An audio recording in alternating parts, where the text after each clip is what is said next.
السلام علیکم ورحمۃ اللہ وبرکاتہ۔ آپ نے سوال کیا کہ جنات کی کیا حقیقت ہے اور کیا جنات کا انسانی زندگیوں پہ کوئی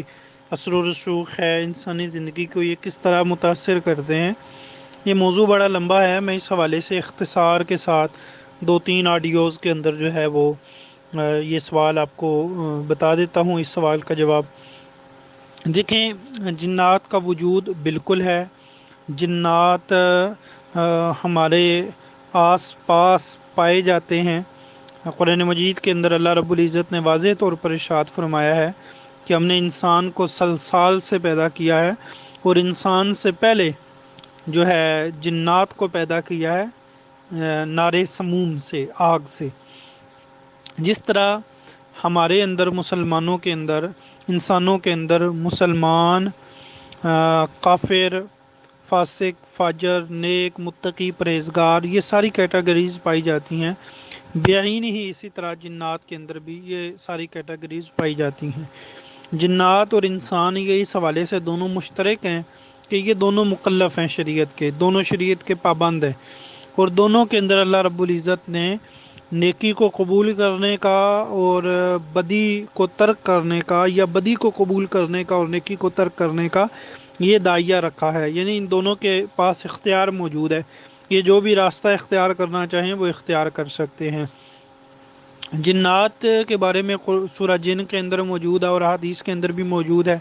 کہ جنات کی ایک جماعت نے نبی محترم صلی اللہ علیہ وسلم کے قرآن مجید کو سنا نخلا وادی میں،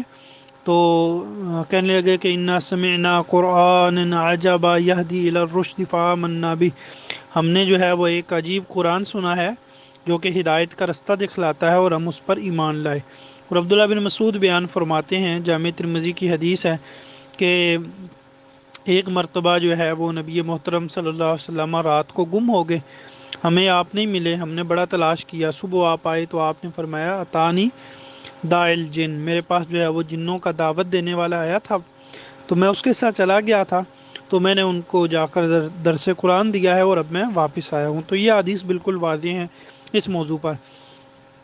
یہ بات بھی جان لیں کہ جنات کو ہم نہیں دیکھ سکتے لیکن جنات ہمیں دیکھ سکتے ہیں۔ قرآن مجید کی آیت ہے، اس کا ترجمہ یہ ہے کہ وہ تمہیں وہاں سے دیکھتا ہے اور اس کا قبیلہ بھی تمہیں وہاں سے دیکھتا ہے جہاں سے تم ان کو نہیں دیکھ پاتے۔ اصل میں انسان جو ہے یہ ٹھوس مڈ سے جو ہے وہ تین سے پیدا ان کی تخلیق ہوئی ہے، اور جنات کی جو تخلیق ہوئی ہے وہ آگ سے ہوئی ہے جو کہ گیسی شکل میں ہوتی ہے، اس فائر جو ہے، تو اسی لیے ہم انہیں نہیں دیکھ سکتے، وہ ہمیں دیکھ سکتے ہیں۔ لیکن جنات مختلف شکلیں دھار سکتے ہیں، جیسے کہ سانپ کی شکل ہے، اور یہ تو واضح حدیث کے اندر موجود بھی ہے، بلکہ آپ صلی اللہ علیہ وسلم سے یہ بھی موجود ہے کہ آپ نے فرمایا کہ جب مدینے میں اپنے گھروں میں جاؤ، سانپوں کو دیکھو تو ان کو کہہ دیا کرو بھئی یہاں سے نکل جاؤ، کہیں وہ جنات نہ ہوں۔ تو یہ موجود ہے، باقی انشاءاللہ میں سلسلہ وار آپ کو بتاتا جاتا ہوں۔